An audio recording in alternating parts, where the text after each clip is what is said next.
지금은 누구도 그분의 생사 여부를 알지 못하지만 이 시대에 고승중 재선 스님이란 분이 계신다. 스님은 출가하기 전 일본에 유학하여 대학을 다니면서 독립운동에 참여하였는데 졸업 후 제주도로 돌아와서 하는 일 없이 지내자 일본 경찰들이 유시차림물로 지목하여 감시를 늦추지 않았다. 때마침 집안 어른들은 적당한 교수가 있다며 결혼을 시켰고 얼마 후 잘생긴 아들을 품에 안을 수 있게 되었다. 아무리 뜯어보아도 나무랄 데 없는 놈이야. 이 아이를 나라의 제목으로 키워야지.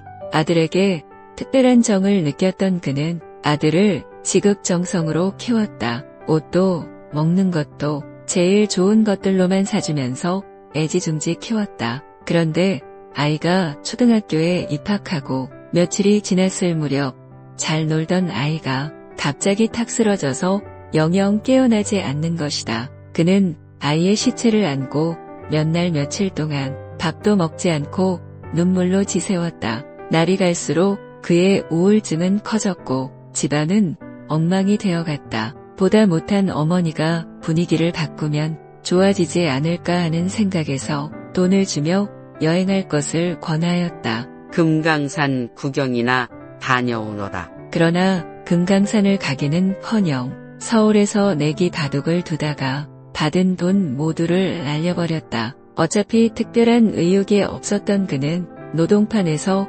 일도 하고 구걸도 하며 이곳 저곳을 떠돌아다녔다. 그럭저럭 그의 발길은 유양산에 이르렀고 그곳에서 넓은 감자밭을 일구며 토굴살이 하는 노스님을 만나게 되었다. 토굴에서 며칠을 붙어 살다가 스님과 가까워지자 그는 아들을 잃은 이야기를 들려주었다. 그런데 스님, 그 아이가 왜 그렇게 죽어버린 것일까요? 그 까닭을 알지 못하곤 제대로 살 수 없을 것 같습니다. 그거 달아보는 것이야 간단하지. 7일만 잠 안 자고 기도하면 금방 알 수 있어. 정말입니까? 만일 그렇게 해서 기도 성취 못하면 내 목을 베어라. 아니, 부처님의 목도 떼어버려라. 좋습니다.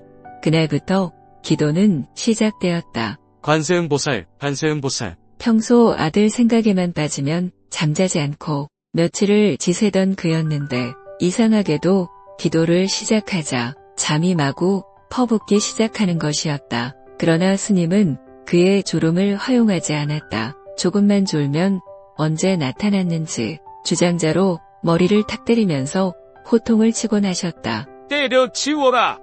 벌써 졸았으니 소용없어. 기도 성취 보러거든. 다시 시작해. 며칠 동안 졸고 혼나고 졸고 혼나기를 거듭한 그는 먼저 잠 안 자는 연습부터 해야겠다는 결심으로 방통을 두드리며 감자밭 주위를 돌아다니기 시작했다. 관세음보살, 관세음보살. 그렇지만 졸음을 이기기는 쉽지가 않았다. 어떤 때는 밭두렁에서 떨어져 거꾸로 처박힌 채 잠에 골아떨어지기도 하였다. 깨고 나면 목이 퉁퉁 부어 있었다. 이렇게 갖은 고생을 하며 잠과 싸운 지 42일째 되는 날 물건들이 커 보이기도 하고 작아 보이기도 하는 등 시야를 흐렸지만 잠은 오지 않게 되었다. 오늘부터 다시 기도를 시작해라. 스님의 지시대로 그는 7일 동안 잠을 자지 않고 관세음보살을 끊임없이 불렀다.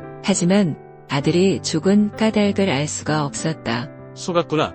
부처도 관세음보살도 원래 없는 것이마. 이렇게 생각하니 성이 나서 불상의 목을 떼겠다며 불단 앞으로 가다가 탁자에 소매가 걸려 앞으로 넘어졌다. 바로 그 찰나 아들이 그의 앞으로 다가오고 있었다. 너무나 반가워 안으려 하자 아들은 히 웃으며 저만치 물러서는 것이었다. 무거운 발걸음을 옮겨 겨우 다가서면 또 도망가버리고 마침내 그는 화가 머리끝까지 치솟았다. 저런 놈은 아예 없애버려야 한다. 저놈을 어떻게 할까?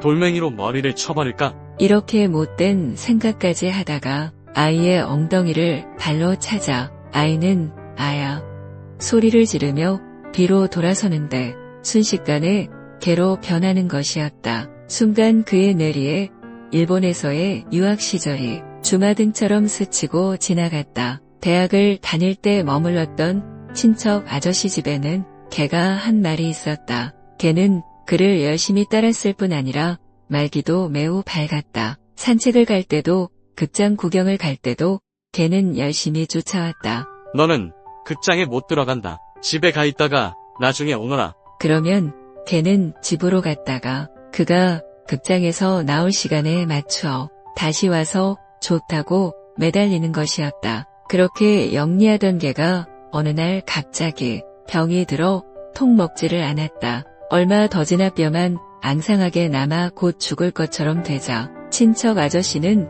개를 버리기로 마음먹었다. 도시 한복판에서 개가 죽으면 재수없다. 상자에 실어서 교회로 가지고 나가 버려. 할 수 없이 개를 담은 상자를 자전거에 싣고 교회로 나간 그는 숲속에 상자를 내려놓고 개에게 말하였다. 나는 너를 버리고 싶지 않지만 어쩔 수 없구나. 내가 죽을 병에 들어 밥도 먹지 않으니 여기 있다가 편안하게 죽어라. 순간 개는 눈물을 뚝뚝 흘렸다. 가슴이 아팠지만 일어서서 자전거를 끌고 돌아서는데 개가 왕소리를 지르며 쫓아오는 것이었다. 비실비실 쫓아오다가 쓰러지고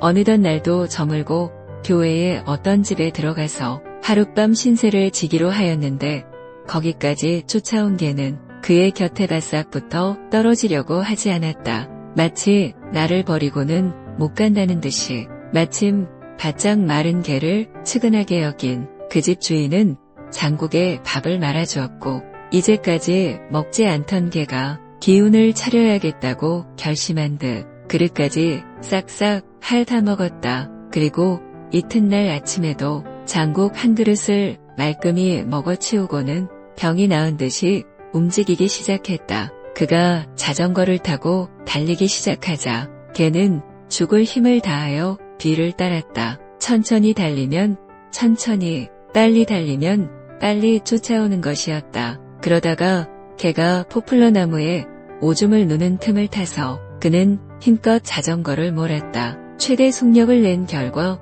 개를 따돌릴 수 있었다. 그런데 3달이 지난 후 그 개가 집으로 돌아온 것이었다. 학교가 파하고 돌아와 보니 개가 와 있었고 개는 섬뜩한 눈빛으로 그를 계속 쏘아볼 뿐 만지는 것도 옆에 오는 것도 허락하지 않았다. 그렇게 한 주일 정도 집에 있다가 개는 다시 사라져버렸다. 아유, 그 개가 나의 아들로 태어나서 제 찢어진 마음의 안가품을 하였구나. 이렇게 인과의 법칙을 깨닫고 가야산 해인사 백년암으로 출가하여 승려가 된 제선 스님은 열심히 참선 수행하여 높은 경지를 이루었고 나이 60이 조금 못 되었을 때 천촉산 무문관으로 들어가 방 밖으로 한 발자국도 나오지 않고 6년 동안 정진하였다. 그런데 6년을 며칠 앞두고 행방불명이 되었다. 한거사가 스님의 수행을 자랑한답시고